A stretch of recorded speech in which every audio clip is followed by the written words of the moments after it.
சகரியாவின் தீர்க்க தரிசன புஸ்தகம் 2ஆம் அதிகாரம் 7-8 வசனங்களை நான் வாசிக்கிறேன்.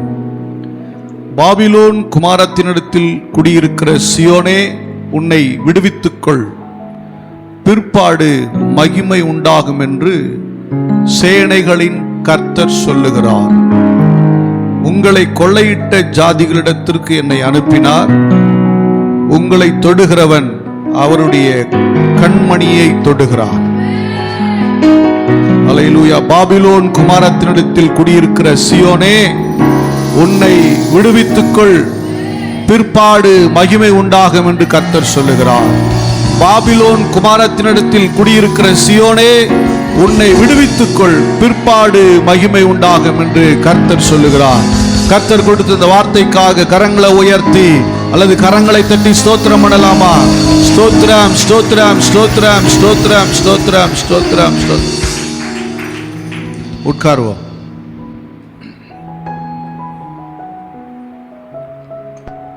இந்த சகரியாவின் தீர்க்க தரிசன புஸ்தகத்தினுடைய இந்த 2ஆம் அதிகாரம் மிக முக்கியமான ஒரு சாப்டர் தான். இஸ்ரவேல் மக்களை தேவன் விடுவிக்கும்படி விரும்புகிறார். அவர்களுடைய சுய தேசத்திற்கு கொண்டு வர விரும்புகிறார். ஆண்டவராகிய தேவன் எகிப்திலிருந்து, எகிப்தின் அடிமைத்தனத்திலிருந்து மீட்டு கொண்டு வந்தார். மீட்டு கொண்டு வந்து கானான் தேசத்திலே அவர்களை வாழ வைத்தார். வீடுகளை கொடுத்து செழிப்பாக வாழ வைத்தார். அவருடைய மீறுதல்கள் நிமித்தமாக, அவருடைய அக்கிரமங்கள் நிமித்தமாக அவர்கள் அந்த சுதந்திரத்தை, அந்த ஆசீர்வாதத்தை இழந்து போனார்கள். வீடு வாசலை இழந்தார்கள். இழந்து பாபிலோன் தேசத்திலே அடிமையாய் பிடிக்கப்பட்டு போனார்கள். மிகவும் கஷ்டமான காலங்கள், 70 வருட காலங்கள் அந்த பாபிலோன் தேசத்தில் மிக கடுமையான ஒரு பிரச்சனைகளை சந்தித்தார்கள். வேறு தேசத்தில், இப்போ நம்ம ஊரில் வந்து இந்த பர்மாக்காரங்களாம் செட்டில் ஆகிருக்காங்க. அதே போல் பார்த்திங்கன்னா இலங்கை அகதிகள்லாம் இருக்காங்க. தமிழர்கள் தான், ஆனால் அவங்க எங்கே இருக்காங்க? அகதிகள் இருக்கிற இடத்துல இருக்காங்க. அதே பர்மா தமிழர்கள் தான், ஆனால் அவங்க எங்கே இருக்கிறாங்க? அகதிகள் இதில் தான் இருக்கிறாங்க. வருஷங்கள் ஆகும். அதே போல் இஸ்ரேல் மக்கள் பாபிலோன் தேசத்தில் இருக்கும்போது அவங்க யார் தான்? அகதிகள் தான். அவங்களுக்கு உண்டான அந்த முழு அங்கீகாரம் என்ன பண்ணாது? கிடைக்காது. இன்னைய தினத்தில் அங்கீகாரத்தை வாங்குறதுக்கு பெரிய கஷ்டம். அப்படின்னா அன்றைய தினத்தில் அந்த அங்கீகாரம் வாங்குவது என்பது மிக கடினம். 70 வருட காலங்கள் அவங்க அதே தேசத்தில் இருந்து போராடி கொண்டிருக்கிறார்கள். கஷ்டத்திலேயும் கண்ணீரிலேயும் புலம்பிக் கொண்டிருக்கிறார்கள். தேவன் அவர்கள் மேலே நினைவாக இருந்தார். அல்லேலூயா. எனக்கு அன்பான தேவனுடைய பிள்ளையே, நீங்கள் கஷ்டத்திலே கண்ணீரில் இருக்கும்போது தேவன் அவர் உங்களை பார்த்து அவர் சந்தோஷப்படுகிறவர் அல்ல, அவரும் உங்கள் மேலே கவனமாக இருக்கிறார். அல்லேலூயா. அவர் நம்மீது கவனம் உள்ளவராகத்தான் இருக்கிறார். நாம் வேணால் அவரை விட்டு வேணால் தூரம் போயிடுவோம். அவர் தூரம் போகிறதில்லை. அவர் எப்படியாகிலும் தம்முடைய பிள்ளைகளை தம்மண்டையில் வைத்து கொள்ள விரும்புகிறார். அல்லேலூயா. ஆனால் மக்களுடைய மனநிலைகள் தான் என்ன இல்லை, கர்த்தருக்கு பிரியமான மனநிலையில் இல்லாத போகிறதுனால அவர்கள் தேவன் வைத்திருக்கிற சுதந்திரத்தை, தேவன் வைத்திருக்கிற ஆசீர்வாதத்தை முழுவதுமாய் ருசிக்க முடியவில்லை. ஆனால் இங்கே ஒரு காரியத்தை சொல்கிறார்னா ஆச்சரியமாக இருந்தேன் பார்த்து. பாபிலோன் குமாரத்தினிடத்தில் குடியிருக்கிற சியோனே, பாபிலோன் தேசத்தில் இருக்கிற சியோனே, உன்னை விடுவித்துக்கொள். நாம் நினச்சிக்கிறோம், ஆண்டவரே என்னை விடுவியும் விடுவியும் நம்ம கேட்போம். அப்படி தானே கேட்போம், என்னை விடுவிச்சிட ஆண்டவர். அவர் சொல்கிறாரு, உன்னை நீ விடுவித்துக்கொள். ஏன் இப்படி சொன்னார் அப்படின்னு நம்ம யோசிக்க வேண்டியது இருக்குது. சில நேரங்களில் தேவன் செய்ய வேண்டியதெல்லாம் செஞ்சிட்டார். தேவன் செய்ய வேண்டியதெல்லாம் என்ன பண்ணிட்டாரு? செஞ்சிட்டார். ஆனால் நாம செய்ய வேண்டியதை செய்யலை. அல்லேலூயா. ரட்சிக்கப்படுவதற்கு முன்பதாக பாவத்தோட அக்கிரமத்தோடு இருந்தோம். ஆனால் அந்த அக்கிரமத்திலிருந்து, அந்த பாவத்திலிருந்து கர்த்தர் தம்முடைய பரிசுத்த இரத்தத்தினாலே கழுவி மீட்டெடுத்தார். அல்லேலூயா. ஆனால் அதற்கு பின்பதாய் வருகிற அக்கிரமத்திற்கும் பாவத்திற்கும் யார் பொறுப்பு? யார் வெளியே வர்றதுன்னா சொல்றாரு, நீ பாபிலோன் தேசத்தில் இருக்கிற நீ அதிலிருந்து உன்னை விடுவித்து கொள்ளுங்கிறார். அப்போ பாபிலோன்னா என்ன? வாசிக்கலாம். வெளிப்படுத்தின விசேஷம் 17ஆம் அதிகாரம் 5ஆம் வசனத்தை படிங்க. வெளிப்படுத்தின விசேஷம் 17ஆம் அதிகாரம் 5ஆம் வசனம். மேலும் ரகசியம் மகா பாபிலோன் வேசிகளுக்கும் பூமியிலுள்ள அருவருப்புகளுக்கும் பூமியிலுள்ள அருவருப்புகளுக்கு தாய் என்னும் நாமம் அவள் நெற்றியில் எழுதப்பட்டிருக்கிறது. அல்லேலூயா. பாபிலோன் என்றால் செழிப்பான தேசம். அங்கே தொங்கு தோட்டம் இருக்கிறது. அது மிக ஒரு செழிப்பான தேசம். ஆனால் அந்த பாபிலோன் தேசத்தை பார்த்து இங்கே வெளிப்படுத்தின விஷயம் என்ன சொல்லுகிறதுனா, பூமியில் உள்ள அருவருப்புகளுக்கெல்லாம் தாய் அப்படின்னு சொல்லுது. அப்படின்னா ரட்சிக்கப்பட்ட ஒரு தேவனுடைய பிள்ளை பாவத்தில் போய் சிக்கி கொள்ளும் போது, அசுத்தமான வாழ்க்கையில சிக்கி கொள்ளும் போது, பொல்லாத அருவருப்புகளிலே போய் சிக்கி கொள்ளும் போது, கர்த்தருக்கு பிரியமில்லாதவர்களை சிக்கி கொள்ளும் போது கர்த்தர் சொல்றார், நீ உன்னை விடுவித்துக்கொள். நான் உன்னை பாவத்திலிருந்து மீட்டுட்டேன். நான் உன்னை பாவத்திலிருந்து மீட்டு விட்டேன். சாபத்திலிருந்து மீட்டுட்டேன். என் ரத்தத்தையே சிந்தி இருக்கிறேன். என் உயிரையே நான் கொடுத்து நான் உன்னை மீட்டு எடுத்திருக்கிறேன்.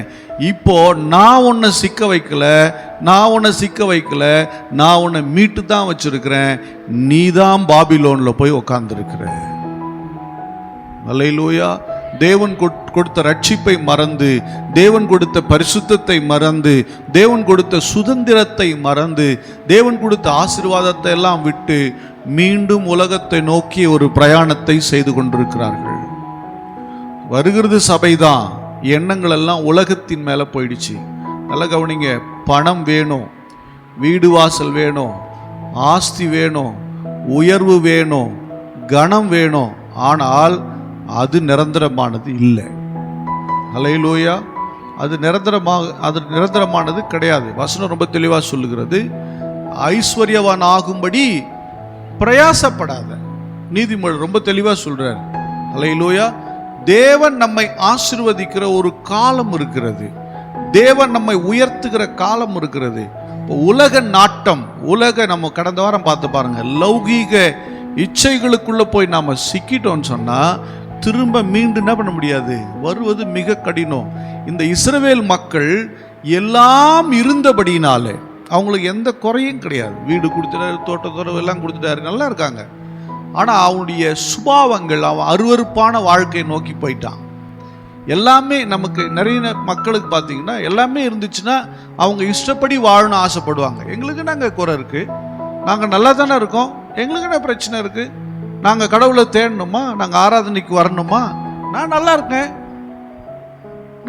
வேலைக்கு போனால் சாப்பிட்றேன், உலகத்தானே சொல்லுது, வேலைக்கு போனால் சாப்பிட போகிறேங்க, இது கடவுள் என்ன இருக்குது, அதெல்லாம் கர்த்தர் எங்களை ஆசீர்வதிப்பாருங்க. இந்த மைண்ட் செட்டில் இருப்பாங்க. ரஷ்யாவினுடைய கொள்கை அதுதான். உழைப்புக்கு என்ன இருக்கு, பலன் இருக்கு. அல்லேலூயா. கம்யூனிச கொள்கை, எல்லாரும் உழைக்கணும். கம்யூனிச கொள்கை என்னது, எல்லாரும் உழைக்கணும், சாப்பிட, எல்லாருக்கும் ஒரே சம்பளம் தான். அப்படிலாம் அது யாரும் மறுக்கல. ஆனால் வசனம் சொல்லுகிறது, உனக்கு ஐஸ்வர்யத்தை சம்பாதிக்கிற பலனை கொடுக்கிறவர் கர்த்தர். உபாகமத்தில் சொல்றாருல, நீ ஐஸ்வர்யத்தையும் சம்பத்தையும் சம்பாதிக்கிறதுக்கு உண்டான பலனை கொடுக்கிறவர் கர்த்தர். அல்லேலூயா. கம்ப்யூட்டரில் உக்காந்தாலும் சரி, ரோட்டில் மண்ணு வெட்டாலும் சரி, இதை சம்பாதிக்கக்கூடிய பலனை கொடுக்கிறவர் கர்த்தர் மாத்திரமே. அல்லேலூயா.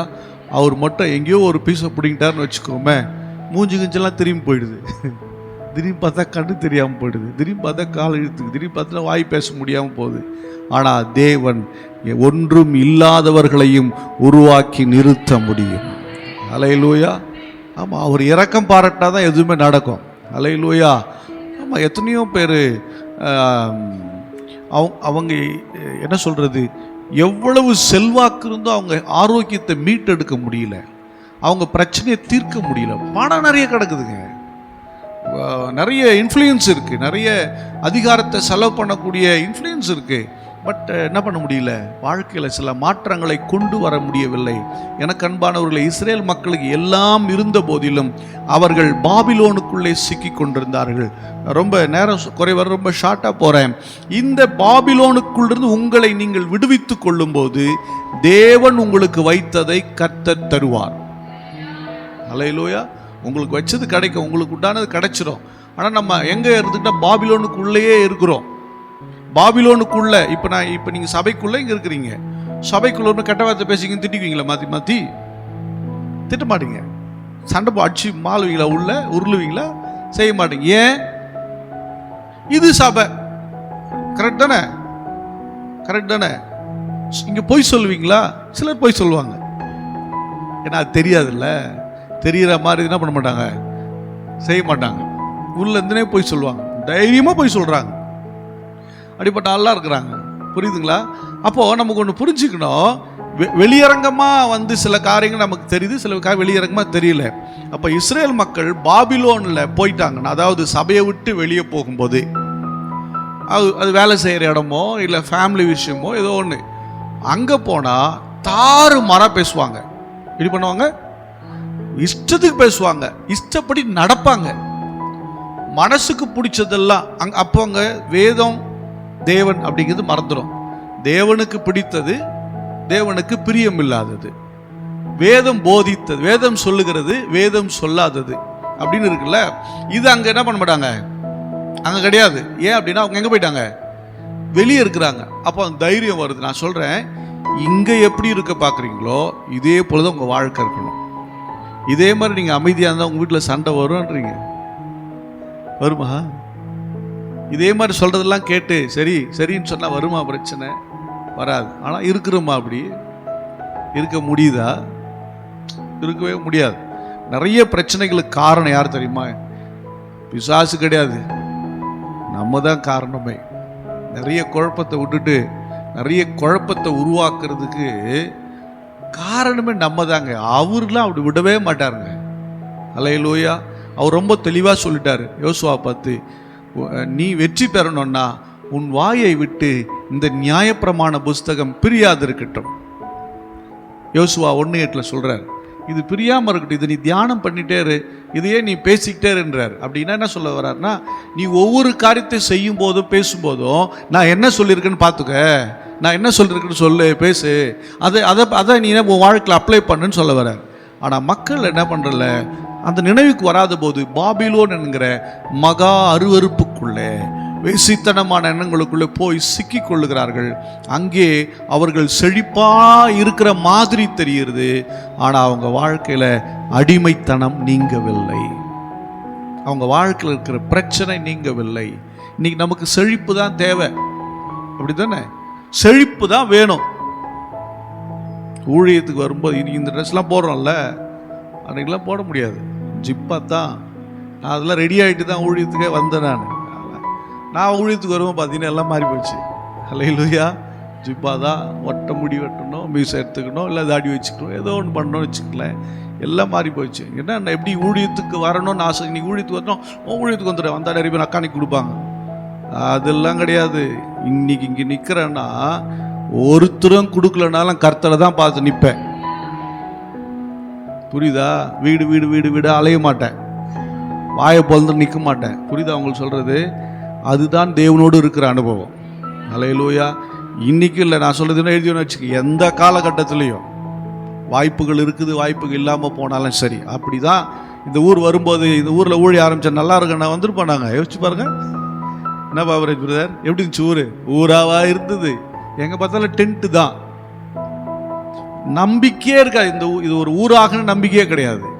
அல்லேலூயா. எல்லாம் குடிசைதான், பஸ்ஸும் கிடையாது, ஒன்றும் கிடையாது, வண்டியே ஓட்டிட்டு போக முடியாது ரூட்ல. அல்லேலூயா. ஆனால் கர்த்தர் சொன்னபடினால நாங்கள் இங்கே வந்தோம். அல்லேலூயா. அப்போ இதிலிருந்து மீட்டுக் கொள்வதற்கு சில அடிப்படையை கர்த்தர் வைக்கிறார். பாபிலோனிலிருந்து உங்களை விடுவித்துக் கொள்ளுங்கள். நீங்க உங்களை விடுவிச்சுக்கிட்டீங்கன்னா நீங்க உங்க வாழ்க்கையில் செழிப்பை பார்க்கலாம். தானியேலின் புஸ்தகம், தானியேல் தீர்க்க தரிசன புஸ்தகம் 1ஆம் அதிகாரம் 8ஆம் வசனத்தை வாசிக்கலாம். போஜனத்தினாலும், தானியேல் ராஜாவின் போஜனத்தினாலும், அவர் பானம் பண்ணும் திராட்சை ரசத்தினாலும், அவர் பானம் பண்ணும் திராட்சரசத்தினாலும் தன்னை தீட்டுப்படுத்தல் ஆகாது என்று, தன்னை தீட்டுப்படுத்தல் ஆகாது என்று தன் இருதயத்தில் தீர்மானம் பண்ணிக்கொண்டான். தன்னை தீட்டுப்படுத்தாதபடி பிரதானிகளின் தலைவனிடத்தில் வேண்டிக் கொண்டான். ஃபர்ஸ்ட், இப்போ தானியேல் அடிமையாய் பிடிக்கப்பட்டு போனவன், இஸ்ரேல் நாட்டில இருந்து, கானான் தேசத்துல இருந்து அடிமையா பிடிக்கப்பட்டு போயிட்டான். இப்போ எங்க இருக்கிறான்? பாபிலோன் தேசத்துல இருக்கிறான். புரியுதா? அங்க அடிமையா போயிட்டான். எதுவும் எங்க இருக்கிறான்னா அரசவையில் இருக்கிறான். அழகா இருக்கிறவங்க திறமைசாலிங்களை எங்க கூட்டிட்டு போவாங்க? அதுவும் யங்ஸ்டேஜ் வாலிப பையன், 16 வயசு 17 வயசு தான் இருக்கும். யாருக்கு? தானியேல் 16 வயசு வாலிபன். அந்த நேரத்தில் தான் அங்கே இருக்கிறார். அவர் இருக்கிற இடம் அரண்மனை, செழிப்பானது. ஆனால் அரண்மனையாக இருந்தாலும் இவர் யார் தான்? மகாராஜாவா? அடிமை தான். அரண்மனையாக இருந்தாலும் அடிமையாக தான் இருக்கிறான். அப்போது இப்போ நம்ம யோசிச்சு பாருமே, இப்போ நம்மளை இங்கேருந்து யாராவது பிடிச்சிட்டு போய் இங்கே இருக்கிற யாராவது ஒருத்தர் பிடிச்சி போய் அமெரிக்காவில் விட்டா என்ன பண்ணுவீங்க? அப்பா, அடிமையாக இருந்தாலும் பரவாயில்ல, நான் அமெரிக்காவில் இருக்கிறேன் அப்படி தானே தோணும். என்ன கொடுத்தாலும் சாப்பிடலாடாப்பா, இங்கே யாவனா நம்மளை கேட்க போகிறதில்ல. அதுதான் சூழ்நிலை அங்கே. தானியேல் யாரும் கேட்க போகிறதில்ல, அடிமையாக போயிட்டான். கேட்டால் அவனுக்கு பிடிச்சதெல்லாம் சாப்பிடலாம், கேட்டால் சாக்கு சொல்லலாம். அடிமையாக இருக்கிறேன்ப்பா, இல்லைன்னா வெட்டி கொண்டுருவான்ப்பா, அதனால நான் சாப்பிட்றேன்ப்பா, எது வேணா சாப்பிட்டுக்கலாம். ஆனால் வசனம் சொல்லுகிறது, அங்கிருக்கிற அந்த உணவு, பாபிலோன் தேசத்தினுடைய உணவின்படி அந்த உணவை சாப்பிட்டு நான் என்னை தீட்டுப்படுத்தி கொள்ளக்கூடாது என்பதை இருதயத்தில் தீர்மானம் பண்ணினான். ஹல்லேலூயா. சாப்பாடு தானே உள்ள. மலேசியா, சிங்கப்பூர் போனால், ஸ்பெஷலி சிங்கப்பூர்லலாம் பார்த்தீங்கன்னா போர்க் அதிகமாக விற்கும். அதாவது பன்றி இறைச்சி அதிகமாக கிடைக்கும். வெரைட்டின்னா அப்படி ஒரு வெரைட்டி செஞ்சு வச்சுருப்பான். ஹல்லேலூயா. அவங்க அது வேற புகழ்ந்து பாஸ்டரில் சாப்பிடுவாங்க. அங்கே இங்கே நம்ம என்ன பண்ண மாட்டேங்கிறோம். இங்கே அது மாதிரி உணவு நம்ம அது மாதிரி பழகி இருக்கிறோம். அதனால் இப்போ சாப்பிடுங்க பாஸ்டர். எப்படி சாப்பிட முடியும்? என்னால் சாப்பிட முடியாது. ஹல்லேலூயா. அவங்க அதாவது அந்த இதெல்லாம் கிடையாது. எனக்கு வேதத்தில் இருக்க வசனத்தின்படி தான் வேண்டாம் அப்படின்னு தோணுது. அதுக்கும் சாப்பிட்லான்றதுக்கும் இது இருக்குது. பன்னிக்கறின்னு இல்லை, எதை வேண்டுமானாலும் சாப்பிடலான்னு அனுமதி இருக்குது. அப்போது இந்த பாபிலோன் தேசத்தில் அடிமையாக இருக்கிற தானியேல் டிசைட் பண்ணுறான், நான் என்னை தீட்டுப்படுத்தி கொள்ளக்கூடாது. நீ வேலை செய்கிற இடத்துல, படிக்கிற இடத்துல, உங்கள் குடும்பத்தின் மத்தியில், குடும்பத்தில் நடக்கிற ஃபங்க்ஷன்ஸில், இந்த இடத்துல நீங்கள் நினைக்கணும், நான் ரட்சிக்கப்பட்டிருக்கிறேன், இயேசுவின் ரத்தத்தினால நான் கழுவப்பட்டிருக்கிறேன், நான் என்னை தீட்டுப்படுத்தி கொள்ளக்கூடாதுங்கிறத கவனத்தில் வச்சுக்கணும். அது மாதிரி நடந்துக்கணும். ஹல்லேலூயா. ஆமாம். அன்னைக்கு ஒரு காலகட்டங்களில் பார்த்தீங்கன்னா பெண்கள் மாதவிடாய் பிரச்சனை இருக்குன்னா 3 நாள் நம்ம வீட்டுக்குள்ளே வரமாட்டாங்க. என்னன்னா தீட்டுன்னு சொல்லி வீட்டுக்குள்ளே வரமாட்டாங்க. அதே போல் இந்த டெத்து போயிட்டு வந்தால் வீட்டுக்குள்ளே நம்ம யாரும் என்ன பண்ண மாட்டாங்க, போக மாட்டாங்க. குளிச்சுட்டு தான் என்ன பண்ணுவாங்க, வெளியே துணியெல்லாம் எடுத்து வச்சு குளிச்சுட்டு தான் போவாங்க. அப்படிப்பட்ட கலாச்சாரம் தான் நம்முடைய கலாச்சாரம். அப்போது இதுக்கே நம்மளை தீட்டுப்படுத்தி கொள்ளக்கூடாது அப்படின்னு நினைக்கிற ஒரு காலகட்டம் இன்றைக்கும் இருக்குது. இன்றைக்கும் கிராமங்களில், அதே போல் சில கோயில்களில், கிராமங்களில் தாழ்த்தப்பட்டவர்கள் உள்ளே என்ன பண்ண மாட்டாங்க, அனுமதி. அப்படி உள்ளே யாராக வந்துட்டால் தீட்டுன்னு சொல்லி அதுக்கு ஒரு பூஜை ஏதோ செட் பண்ணுவாங்க, ஏதோ பண்ணுவாங்க. அதுபோல் சில ஒவ்வொரு கிராமங்களில் ஒவ்வொரு விதமான சூழ்நிலைகள்லாம் இருக்குது. அப்போது இந்த காலகட்டத்தில் பாபிலோன் தேசத்தில் இந்த உணவுனால என்னை தீட்டுப்படுத்தி கொள்ளக்கூடாது என்பதை தானியேல் முடிவு செய்தார். அங்கே இருக்கிற பிரதானிகிட்ட போய் கேட்குற, ஐயா எங்களுக்கு இந்த ஊர் சாப்பாடெலாம் வேணாம், எங்களுக்கு சாதாரண மரக்கறியும் பருப்பும் கொடுங்க, அதுவே எங்களுக்கு போதுமானது அப்படின்னு கேட்டு அவன் சொல்கிறான், இல்லைப்பா இங்கே அரண்மனை சாப்பாடு அப்படி கொடுக்கக்கூடாது, நீங்கள் ராஜா முன்னாடி சொங்கி மாதிரி நிற்கக்கூடாது, நீங்கள் முக கலையாக இருந்தால் தான் ராஜா, இல்லைன்னா என்னடா சாப்பாடு கொடுத்து என்னை கேட்பாரு, இல்லை நீங்கள் ஒரு 10 நாள் டெஸ்ட் பண்ணுங்க ஐயா, அப்புறம் என்ன ஓகே. 10 நாள் மரக்காய்கறிலாம் கொடுத்து பருப்புலாம் கொடுத்து சாப்பிட்ட உடனே கறி சாப்பிட்ட உடனே இங்கே எப்படி இருந்தாங்களாம், புஷ்டியும் அழகுள்ளவர்களாக இருந்தாங்களாம். அல்லேலூயா. கரங்களை தட்டி தேவனை மையப்படுத்தலாமா? இது நடந்ததுக்கு அப்புறம் நீங்கள் பார்த்தீங்கன்னா அதே அதிகாரத்தில் பாருங்க, அதில் தானியேலின் புஸ்தகம் அந்த 1ஆம் அதிகாரத்தில், நேரம் இல்லை பாருங்க, 1ஆம் அதிகாரத்தில் இந்த தானியேல் இவங்களுடைய அந்த தீட்டுப்படாமல் இருந்தனால 17ஆம் வசனம் படிங்க. 4 வாலிபருக்கும் தேவன் சகல எழுத்திலும் ஞானத்திலும் அறிவையும் சாமர்த்தியத்தையும் கொடுத்தார். தானியேலுக்கு சகல தரிசனங்களையும் அறியத்தக்க அறிவுள்ளவன்.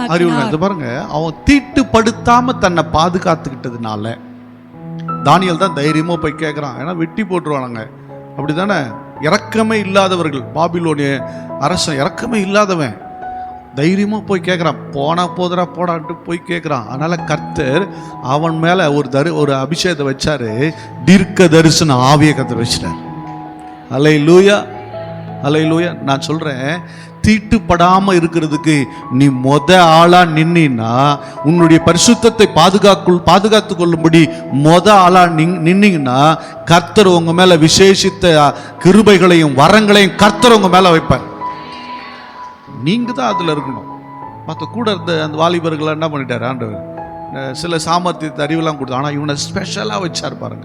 எனக்கு அன்பான தேவனுடைய பிள்ளை, நீங்கள் தான் அவங்கள தீட்டுப்படுத்தி கொள்ளக்கூடாதுப்பா. நான் வந்து போதிக்கிறேன், பசம்ம இதை பண்ணாதே, அதை பண்ணாதே, இப்படி பண்ணாதே சொல்கிறாரு.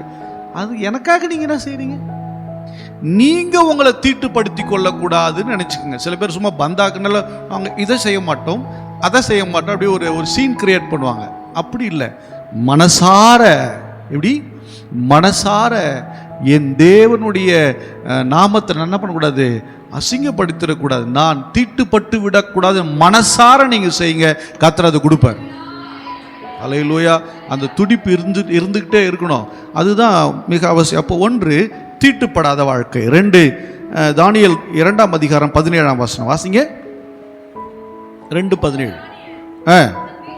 போய் தானும் தன் தோழரும் பாபிலோன் மற்ற ஞானிகளோடு கூட அழியாதபடிக்கு இந்த மறைப்பொருளை குறித்து பரலோகத்தின் தேவனை நோக்கி இரக்கம் கேட்கிறதற்காக அனனியா, மீஷாவேல், அசரியா என்னும் தன்னுடைய தோழருக்கு இந்த காரியத்தை அறிவித்தான்.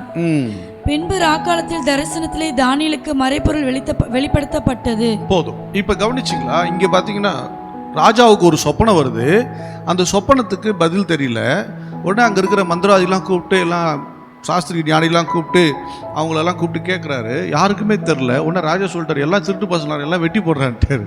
ஒரு கட்டளை கொடுத்துரு. உடனே தேசத்தின் ஞானி, ஏன்னா அதில் ஞானியாய் தெரிஞ்சவன், ஏன்னா அந்த ஞானத்தை கொடுத்தார்ல, அதில் இவனும் ஒருத்தன் இருந்தபடினால பிரச்சனை வந்தோடனே என்ன பண்ணன்னு தெரில. ராஜா கிட்ட ஒரே ஒரு நாள் டைம் கொடுங்க, பிரதானி இருக்கார், ஒரு நாள் டைம் கொடுங்கன்னு சொல்லி உடனே தன் நண்பர்களை அழைத்து தேவ சமூகத்தில் நின்று ஜெபித்தான். அல்லேலூயா. இது என்னன்னா, கூடி ஜெபிக்கிற ஜெபம்.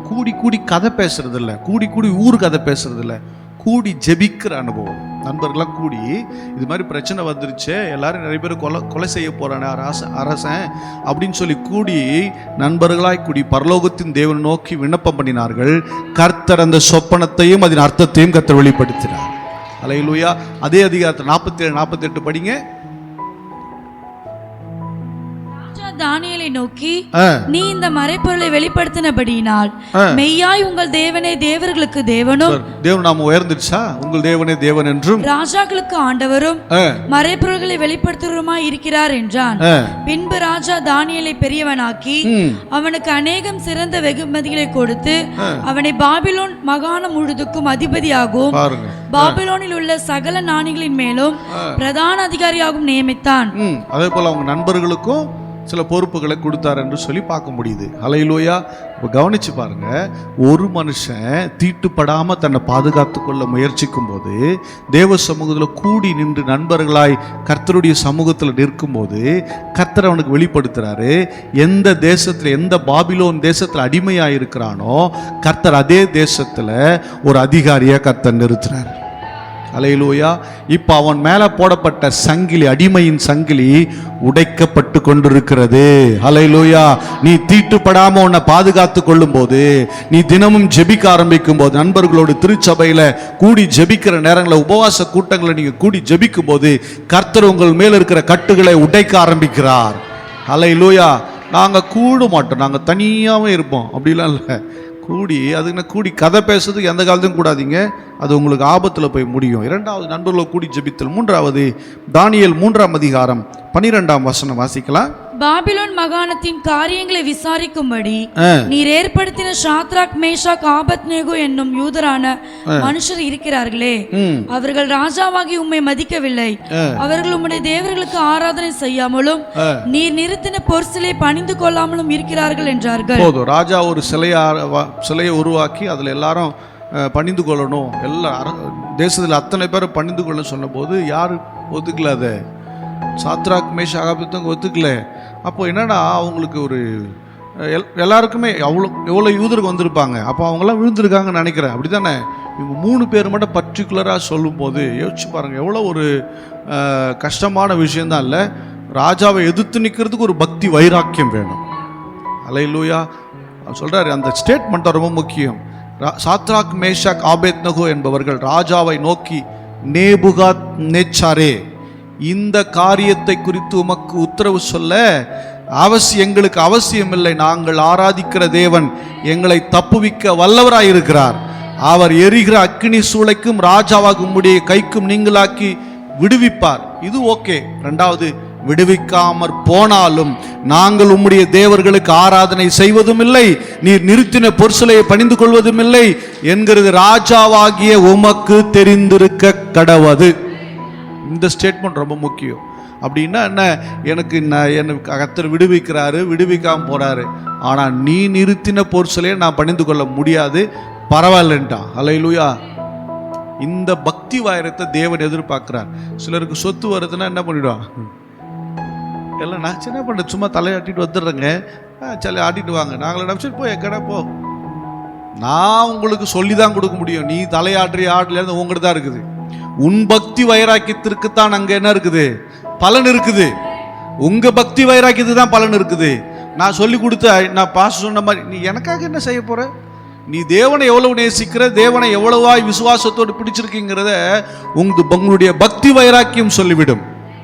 அல்லேலூயா. ஆமாம், சில பேர் அப்படிதான் நேரத்துக்கு ஏற்ற மாதிரி சூழ்நிலைக்கு ஏற்ற மாதிரி என்ன பண்ணிக்குவாங்க, மாறிக்குவாங்க. அவங்களெல்லாம் நம்பவே முடியாது பாருங்க. இந்த இந்த நேரத்துக்கு ஏற்ற மாதிரி சூழ்நிலைக்கு ஏற்ற மாதிரி விக்கிரகத்தோடு போய் இணைந்து கொண்டு நீங்கள் பக்தி வைராக்கியம் இல்லாதவர்கள் என்று வேதம் மிக தெளிவாக சொல்லுகிறது. அல்லேலூயா. அதில் அவங்க பக்தி வைராக்கியம் நின்றபடினால என்ன நடந்துச்சு தெரியுமா?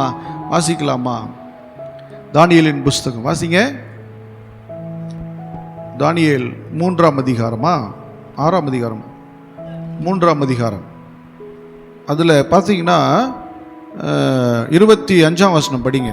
அதற்கு அவன், இதோ 4 பேர் விடுதலையாய் அக்கினி நடுவிலே உலாவுகிறதை காண்கிறேன், அவர்களுக்கு ஒரு சேதமும் இல்லை, 4ஆம் ஆளின் சாயல் தேவபுத்திரனுக்கு ஒப்பாய் இருக்கிறது என்றான். ஆமா, ஹல்லேலூயா. 29 படிங்க. ஆதலால் சாத்ராக் மேஷாக் ஆபேத்நேகோ என்பவர்களுடைய தேவனுக்கு விரோதமாக தூஷண வார்த்தையை சொல்லுகிற எந்த ஜனத்தானும் எந்த ஜாதியானும் எந்த பாஷைக்காரனும் துண்டித்து போடப்படுவான். ஹல்லேலூயா. அப்படி 30 படிங்களேன். பின்பு ராஜா சாத்ராக் மேஷாக் ஆபேத்நேகோ என்பவர்களை பாபிலோன் தேசத்திலே உயர்த்தினான். ஹல்லேலூயா. பாருங்க, தானியேலுக்கு ஒரு டெஸ்ட், இவங்க 3 பேருக்கு ஒரு டெஸ்ட் இல்ல, இவர்களை தேசத்திலே உயர்த்தினான். அப்போ அடிமையின் தேசத்துல, அருவருப்புகளின் தாய் என்கிற பாபிலோன் தேசத்துல பக்தி வைராக்கியமாய் கர்த்தருக்கு நின்றபடினாலே கர்த்தர் அவர்களை தேசத்தில் உயர்த்தினார். அல்லேலூயா. ஆமாம், நமக்கு நீங்கள் எங்கே இருக்கிறாங்க, யார் உங்க பார்க்குறாங்க, யார் பார்க்கல, அதெல்லாம் வேண்டாங்க. இவங்க போய் சொல்லிடுவாங்க, அவங்க போய் சொல்லிடுவாங்க, இது அவங்க அப்படின்லாம் இல்லைங்க. நீங்கள் நில்லுங்க. உங்களை பரலோகத்தின் தேவனானவர் பார்க்கிறார். அல்லேலூயா. சொல்கிறா பாருங்க, நேபுகாத் நேச்சார் சொல்கிறார், அவரு இந்த இவங்க மேலே தூஷணமாகவும் இவங்கள மேலே ஏதாவது தவறான காரியத்தை, ஏதாவது பொல்லாத காரியத்தை செய்தீங்கன்னா அவங்களை கொன்றுண்டாங்கிறாரு. அல்லேலூயா. இவர்களுடைய தேவனை போல வேறொரு தேவன் இல்லவே இல்லைங்கிறார். இதுதான் பக்தி வைராக்கியம் செய்கிற காரியம். இன்னும் 2 இது மட்டும் வாட்சி முடிச்சிருவோம். தானியேலின் புஸ்தகம் 5ஆம் அதிகாரம் 5ஆம் வசனம் படிங்க. மனுஷ கைவிரல்கள் தோன்றி விளக்குகளுக்கு எதிராக ராஜ அரண்மனையின் சாந்து பூசப்பட்ட சுவரிலே எழுதிச்சு. எழுதின அந்த கையுறுப்பை ராஜா கண்டான். போதும். இங்க என்னன்னா, பெல்ஷாத்சார் என்கிற ஒரு ராஜா தேவனுடைய, அதாவது இஸ்ரேல் மக்கள் அந்த ஆசரிப்பு கூடாரத்திலிருந்து சில பாத்திரங்களை கொண்டு வந்து அவனுடைய அரண்மனையில் வச்சு மதுபானம் ஊற்றி அங்கே இருக்கிற பெண்களோட குடிச்சு தேவனை தூஷித்து ஒரு மாதிரி அசிங்கமாக பேசிக்கிட்டு இருக்கிறான். ஆனால் தேவன் இதை பார்த்து கொண்டு என்னுடைய ஆலயத்தில் இருக்க வேண்டிய பொருட்களை இப்படி கொண்டு வந்து தேவனை அவமானப்படுத்துறதில்ல. கர்த்தருடைய கை அங்கே தோண்டிட்டு செவுத்தில் எழுதுற மெனே தெக்கல் லுபேர்சின் அப்படின்னு சொல்லி எழுதுற. அப்படின்னா உன் ராஜ்யத்திற்கு முடிவு உண்டாகி விட்டதுன்னு அப்படி எழுதுறாரு. இது அவர் தெரியல அவனுக்கு, அதை பார்த்து எழுத்த பார்த்தோன்னா அந்த லாங்குவேஜ் அவனுக்கு புரியலன்னு சொன்ன உடனே யாராவது இது படிக்கிற ஆளுக்குன்னா ஒருத்தன் சொல்கிறான், தானியல்னு ஒருத்தர் இருக்கிறார் நம்ம நாட்டில், ஏன்னா இவங்க வேறொரு ராஜா, அதுக்கு அடுத்த தலைமுறை, அப்படி அவரை கூப்பிட்டா சொல்லுவார். அப்போது கூப்பிட்டு தானியலை கூப்பிட்டு இந்த எழுத்துக்கு அர்த்தத்தை சொல்லு அப்படின்னா நான் உனக்கு நிறைய வெகுமதியெலாம் கொடுக்குறேன் அப்படின்னு சொல்கிறார். அல்லேலூயா. சில நேரம் பெரிய ஆள் நம்மக்கிட்ட வந்து கேட்டான்னா நம்ம என்ன பண்ணிவிடுவோம், அவங்களுக்கு ஏற்ற மாதிரி கூழ கும்பிடு போட்டு அவங்களுக்கு ஏற்ற மாதிரி சொல்லி அனுப்புவோம், பட்டும் படாமல் சொல்லி அனுப்புவோம். அல்லேலூயா. அப்படி தானே? ஆனால் தானியேல் சொல்கிற நீங்கள் கொடுக்குற பரிசுலாம் உங்ககிட்ட இருக்கட்டும், அதெல்லாம் எனக்கு அவசியம் கிடையாது. கர்த்தர் சொல்வேன், நீ தேவனுடைய ஆலயத்திலிருந்து பாத்திரங்களை கொண்டு நீங்கள் குடித்து வெறித்து தேவனை தூஷித்தபடினாலே கர்த்தர் சொல்லுகிறார், உன்னுடைய ராஜ்யம் குறை காணப்பட்டு உன் ராஜ்யத்திற்கு முடிவு உண்டாக்கப்பட்டதுன்னு எழுதியிருக்கிறான்னு சொன்ன உடனே, அல்லேலூயா, இதை சொல்கிறதுக்கு ஒரு தைரியம் வேணும். அல்லேலூயா. தேவனுடைய பிள்ளையே, சுவிசேஷத்தை தைரியமாய் சொல்லுங்கள். கர்த்தருடைய வார்த்தை தைரியமாய் பேசுங்கள். பேசுவதுக்கு பயப்படாதீங்க. இங்கே சொன்னால் அப்படி இருக்குமோ, அந்த தெருவில் சொல்லக்கூடாது, வீட்டு பக்கத்தில் சொல்லிவிடக்கூடாது, சீப்பாக நினைப்பாங்களாம். இயேசு கிறிஸ்துவ சொன்னால் வெக்கம் அசிங்கமாக இருக்குதா? இயேசு கிறிஸ்துவை நீ சொல்லும்போது சீப்பாக நினச்சா பரவாயில்ல, சீப்பாக இருக்கிறவங்க வாழ்க்கை மாறிடும். அல்லேலூயா. அவன் சீப்பாக தான் இருப்பான், ஆனால் நீ சீப்பாக இருக்க மாட்ட. உண்மையாக நீ கர்த்தருடைய வார்த்தை நீ சொல்வினா நீ சீப்பாக இருக்கவே மாட்ட. எவன் எல்லாம் சொல்கிறானா அவன் இதெல்லாம் கர்த்தர் தலையை உயர்த்தி வச்சிருவார். அல்லேலூயா. அதில் என்ன நடந்துச்சுன்னா, அந்த அதிகாரத்தினுடைய கடைசி சாப்டரை படிக்கலாமே. அந்த அதிகாரத்தினுடைய கடைசி படிங்க பார்க்கலாம். தானியேல் 5ஆம் அதிகாரம் கடைசி என்ன போட்டிருக்கு? அப்பொழுது பெல்ஷாத்சார் தானியேலுக்கு இரத்தாம்பரத்தையும் அவனுடைய கழுத்தில் பொற்சரப்பணியையும் தரிப்பிக்கவும், ராஜ்யத்திலே அவன் 3ஆம் அதிகாரியாய் இருப்பவன் என்று அவனை குறித்து பறைமுறையிடவும் கட்டளையிட்டான். அவனுக்கு மறுபடியும் ஒரு உயர்வு வருகிறது. 3ஆம் அதிபதியாயிருப்பான். முதல்ல ஒரு அதிகாரி, இப்போ 3ஆவது அதிபதியாக இருப்பான். அடுத்தது இப்போ பாருங்க, அப்போ தைரியமாய் நம்ம கர்த்தருடைய வார்த்தையை சொல்லணும். அடுத்தது தானியேல் 6ஆம் அதிகாரம் 5ஆம் வசனம் வாசிங்க. 6-5 முடிக்க போறேன். அப்பொழுது அந்த மனுஷர், நாம் இந்த தானியேலை அவனுடைய தேவனை பற்றி தேவ விஷயத்தில் குற்றப்படுத்தும் முகாந்திரத்தை கண்டுபிடித்தால் ஒழிய அவனை வேறொன்றிலும் குற்றப்படுத்தும் முகாந்திரத்தை கண்டுபிடிக்க கூடாது என்றார்கள். பின்பு அந்த பிரதானிகளும் தேசாதிபதிகளும் கண்டுபிடிக்க கூடாது என்றார்கள். 16ஆம் வசனம் படிங்க இப்போ. அப்பொழுது ராஜா கட்டளையிட அவர்கள் தானியேலை கொண்டு வந்து அவனை சிங்கங்களின் கெபியிலே போட்டார்கள். ராஜா தானியேலை நோக்கி, நீ இடைவிடாமல் ஆராதிக்கிற உன் தேவன் உன்னை தப்பிப்பார் என்றான். போதும். ஹல்லேலூயா. இங்க தானியேல் மேல எல்லாருக்கும் பொறாமை. நம்ம வளர்றோம்னா 4 பேர் பொறாமை இருக்க தான் செய்யும். முதல்ல எனக்கு புரியல, ஏதோ பேசுறாங்களே திட்ட, இப்போ கவலையே கிடையாது. ஏன்னா வளரும்போது 4 பேர் பேசத்தான் செய்வான் தப்பா. அப்போது தானியேல் வளரும்போது, தானியேல் அங்கே பார்க்க வளர்ச்சி பார்க்கும்போது, இவனுக்கு எப்படியாவது உள்ள ஏதாவது இவன் பேரை கெடுக்கணும், இவனை ராஜா கிட்ட எடுத்து போய் நிறுத்தி இவனை ஏதாவது ஆளை காலி பண்ண பிளான் பண்ணி திட்டமிட்டு ராஜாவை தவிர யாரிடத்துல எதையும் கேட்கக்கூடாது அப்படிங்கிற ஒரு பிரமாண பத்திரம் போட்டு, அப்படி கேட்குறவன், அப்படி விண்ணப்பம் செய்கிறவன் சிங்க கபில போடப்படணும்னு சொல்லி ஒரு பத்திரத்தை கழுத்து வச்சுட்டாங்க. இது தானியேலுக்கு தெரியும். ராஜாவை தவிர யாரிடத்துல விண்ணப்பம் வேண்டுதல் பண்ணால் தலை போயிடும், சிங்கம் தின்னுடன்னு தெரியும். ஹல்லேலூயா. அவன் அதையெல்லாம் தெரிந்து எப்பொழுதும் போல அவன் பால்கனியில் வந்து எருசலேம் பக்கமாய் நின்று 3 வேளை தினமும் செய்கிறபடியே அவன் ஜெபித்து வந்தான். ஹல்லேலூயா.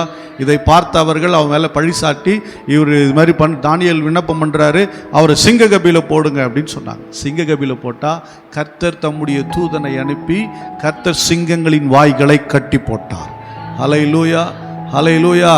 நம்ம பாருங்க, இப்போ யாரெல்லாம் பழி சொன்னாங்களோ அவங்க முழிக்கிறான். மறுநாள் ராஜா போய் பார்க்குறாரு, சிங்கவில் திறந்த தானியேலே, ஜீவனுள்ள தேவனுடைய தாசனே, கர்த்தர் உங்களை விடுவிப்பதற்கு வல்லவராக இருந்தாரா அப்படின்னா, ஆம் ராஜாவே வாழ்கன்னு உள்ள சத்தம் வருது. ஹல்லேலூயா.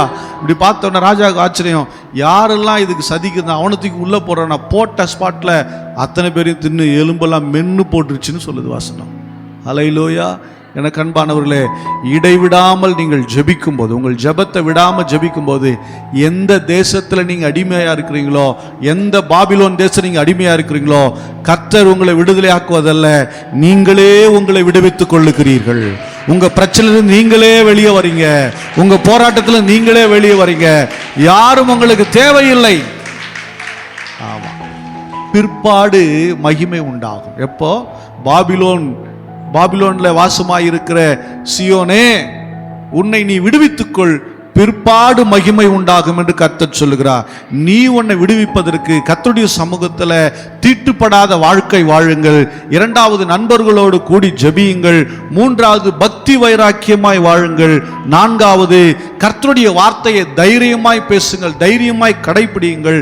5வது இடைவிடாமல் ஜெபியுங்கள். கர்த்தர் உங்கள் வாழ்க்கையை மகிமையாய் மாற்றி விடுவார். ஹல்லேலூயா.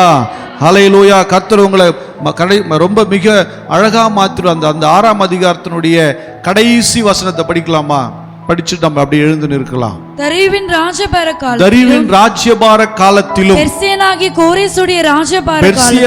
கோரேசுடைய ராஜ்யபார காலத்திலும் தானியேலின் காரியம் ஜெயமாயிருந்தது. கரங்களை தட்டி தேவனை மகிமைப்படுத்தலாமா? ஹல்லேலூயா. உலகத்துல நிறைய பாவம் வரும், பொல்லாத மனிதர் எல்லா இடத்துலயும் வாழ வேண்டிய சூழ்நிலை தான். அதுல உங்களை தீட்டுப்படுத்திக்காதீங்க. கூடி ஆவிக்குரிய நண்பர்கள் தான் கூடி ஜெபம் பண்ணுங்க. இல்ல திருச்சபையில வந்து கூடி ஜெபம் பண்ணுங்க. அடுத்தது பக்தி வைராக்கியம் உள்ள வாழ்க்கை. யாருக்காக இல்ல, நாம் ஆராதிக்கிற தேவன் எப்படிப்பட்டவர் நமக்கு தெரியும். அதற்காக பக்தி வைராக்கியமா வாழுங்க. கர்த்தருடைய வார்த்தை தைரியமா பேசுங்க. ஹல்லேலூயா. இடைவிடாமல் ஜெபம் பண்ணுங்க. உங்க வாழ்க்கையில தோல்வி வராது. ஜெயம் உங்களுக்காக காத்திருக்கிறது. ஒரு பெரிய மகிமை உங்களுக்காக காத்திருக்கிறது. ஒரு பெரிய மேன்மை உங்களுக்காக காத்திருக்கிறது.